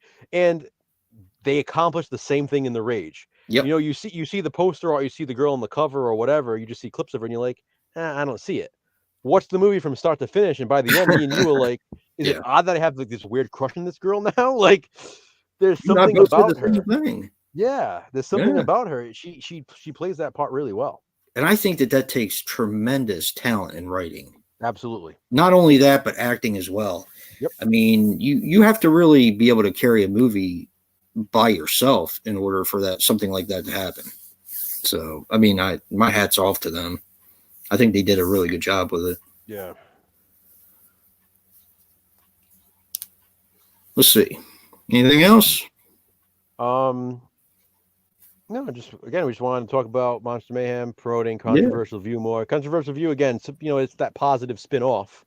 Yeah. So, again, we only have our first 4 videos up so far. We are taking this month off for Universal Monster Mayhem, but we assure you, Controversial View will be back in June. We already have them scheduled through September, October. Yeah. So we've got some of them. We've got plenty to come, and we have a really big one planned that we're going to get to eventually.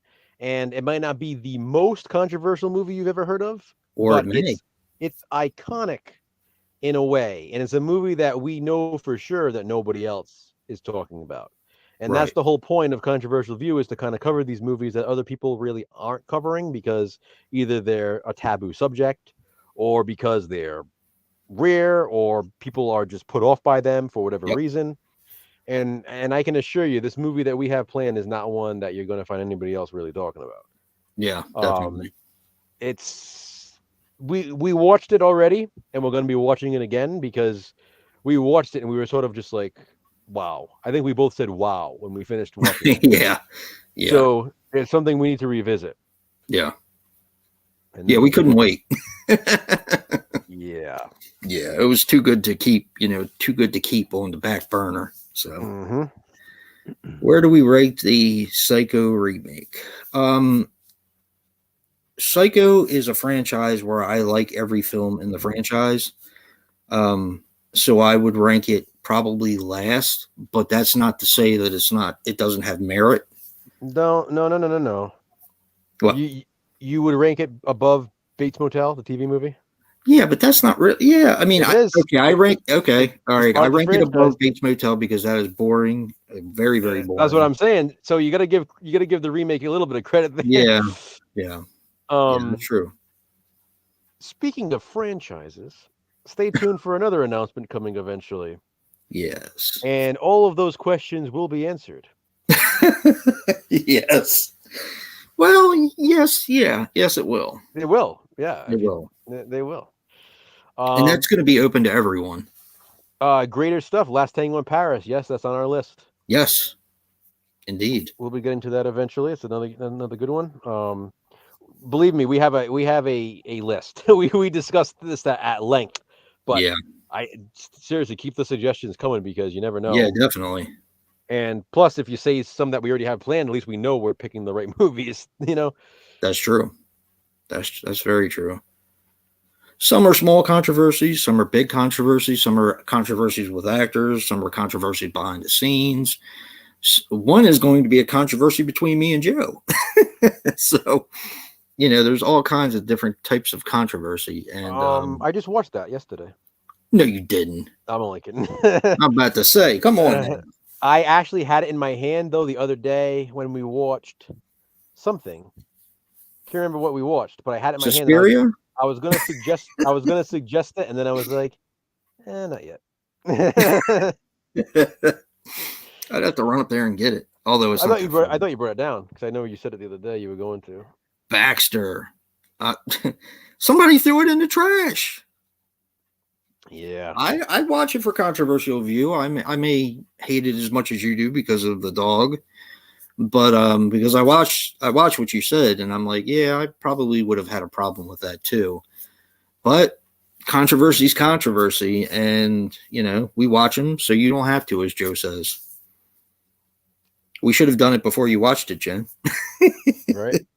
Yeah. Old Yeller, God, Old Yeller still gets me after all these years. Hobbs says the Spanish Chainsaw Massacre, which actually reminds me of another movie, The Streets Run Red. That might be a good one to do. The Spanish Chainsaw Massacre might be a good one to do too. I'm saying that also reminds me of another one in addition to that. Yeah, that's true. The Streets Run Red. That'd be good. I'm thinking about that one scene where he's like, and then there's also the doll. What was it called? The one about the doll syndrome. Yeah. That's perfect for the segment, to be honest. Do you have that? Doll syndrome? Yeah. That was one of the first Wild Eye movies I ever reviewed. Yeah. Okay. Because, that's a hard one to get now. I got it from Nick last week. Did you really? Yep. Nice. Yep. Yeah, it doesn't surprise me. It's not his type of movie, definitely. Yeah, he wanted me to review it. Yeah, he had sent it to me so I could watch it. Did he watch it? Huh? Did he watch it? I think he did. Yeah, this was years ago, obviously, because this was one of the first I reviewed. Oof. Yeah, Hobbs, the milkshake he made. Brandon says Starry Eyes. That's a movie I've owned forever and I've never watched. No.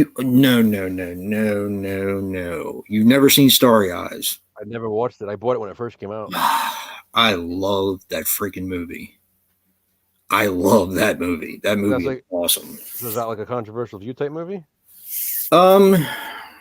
He says it nearly made him want to vomit. There's movies like that like Starry Eyes and like Contracted that are, I mean, they're not the same, but they yeah. Well, we could definitely do it eventually. It'd be a first time watch for me. So yeah, it's a great movie. It really is. It's I bought it for a reason. You know what? So. It is a controversial view, and you'll see it. I think they were trying to make a statement with that. Brandon probably knows what I'm talking about, but with the whole Hollywood thing, and I think they were trying to make a statement, and I think you'll get that out of it too. Brandon, the Goosebumps. I think about them You know, the problem with those is, you know, it took me.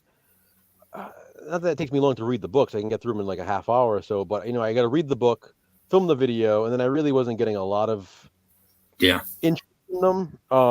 As much as I enjoy doing it, I'm not to say that it's never going to come back because I really was enjoying it. But it's like I have so many different ideas. Jason will tell you. You know, he and I are always like, "What about this? I have another idea. Let's do this." So it's like it's just a matter of finding the time to do them all, and I almost have to just pick and choose what I want to do because. You know, Bravo is a big challenge. It's the biggest challenge we're going to be doing yet with the 143 movies. And then, like I said, later on this year, I'm going to be announcing something else that is massive. And it's going to be something I think is pretty incredible. I cannot fucking wait. It's something that I think about like every day. Too. It is, but it's going to be so worth it. It's going to be awesome. Yeah. Hey, Mayan. Thanks for joining us. Hey, man. I am super looking forward to that. Me too. So that's another one that's going to be a big one. So, and we do plan on bringing Family Feud back and finishing it. Yep, because we kind of dropped the ball for a little while, but that's all right. Because I'm very eager to. I'm still eager to see what Family did it better. I mean, I know what my favorite is, but is it going to end up being my favorite? And honestly, I'm still super anxious about doing this other series that we discussed because I cannot wait to watch them with you. And we were also going to do a Tales from the Crypt versus Tales from the Dark Side. Yes. And I love both of those shows. I'm way more familiar with Crypt. Jason's not as familiar with Crypt. Yeah, more familiar with Tales from the Dark Side, which is cool because we had a good method of how we were going to choose which episodes to watch. Yeah, and that's something I also think about a lot because Tales from the Crypt is a series that I usually watch like regularly. Like my wife and I typically we were watching episodes, you know, every month or so, and I haven't watched them in like over a year since we decided to do this because then we never got around to doing it. So it's like this is like the longest I've gone without watching Tales from the Crypt. Since that's why we need to get Family Feud done. Yeah. I mean, it's only a couple seasons, and we've already busted into the first season pretty good. Yeah. So, you know, but there'll be more on that. We'll probably start that up in June. June. Yeah, we got some good stuff planned, good stuff coming, good stuff scheduled. We're scheduled deep into the year here. Yeah, we are. Jen says she stands behind Tales from the Crypt. See, yep. We're gonna see. We're gonna see which one's better. I love Tales from the Crypt. I love Tales from the Dark Side too, but I just have that connection to Crypt. That's super nostalgic for me. Yeah. I remember watching that opening and like couldn't wait to see what this next episode was going to be. You know. Yeah, we can even do Freddy's Nightmares eventually if they release it. Or Friday the 13th series is when I'd like to do. Yeah. Yeah. I'd love to put that up against Freddy. Yeah, that would be good. Yeah. You know, with me too, with Tales from the Crypt is, you know, I was always a collector of the comics, so I loved seeing the adaptations in the TV series because which comic are they going to adapt next? Right. So I was already familiar with these stories, so seeing them come to life on screen was really cool for me. And you know how much I love the original Tales from the Crypt. That's Are You Afraid of the Dark, Brad? Yeah. Tales from the Dark Side is like Tales from the Crypt. It's just individual horror anthology segments. Are You Afraid of the Dark? What was the one that my daughter used to like to watch? That might have been it. Probably that. That was popular. Yeah. I mean, there was Goosebumps, Are You Afraid of the Dark? Those are the big ones. I like them both, Brandon. I mean, Goosebumps had the extra positive of being based on the books that I had already read, so it was cool to see them come to life. But Are You Afraid of the Dark? I mean, you never knew what you were going to get. So that was a great series as well. So I do have those on DVD. I'm probably going to lose power soon. Jesus. It's crazy. It's crazy here too. I mean, the wind is blowing so hard outside. Yep, it's pounding. Yeah, pounding. I freaking we lose can power if somebody sneezes. We can wrap it up here anyway. I mean, we talked about what we wanted to talk about. Yeah. Yeah. Yeah. So thank you everybody for joining us for our ranking and for our little reveal of what's to come. We hope you'll enjoy Monster Mayhem and watch those videos. We made a point to not make them too long. Yeah. Because because every single day we have another review and another review and another review. Well, and I mean they're noon. You know what I mean? Everybody knows. And they're short movies for the most part. Yeah. I mean, a lot of these movies are short. Some of them are an hour long. Right. So some of my reviews are 3 minutes. Some of them are 5 minutes. Whatever. They're not too long. So thank you, Brad. We hope you'll join in and enjoy them. And then stay tuned, after Monster Mayhem for what's to come. The ranking. Yep. That was tough. Ooh, that was tough. It was, but I'm not touching it. Nope. Done, and that's it. Nope. That's the way we do things now. Exactly. Yep. All right, everybody. Thank you for joining us. Thank you. Appreciate the Thank you, everyone. feedback. Yes.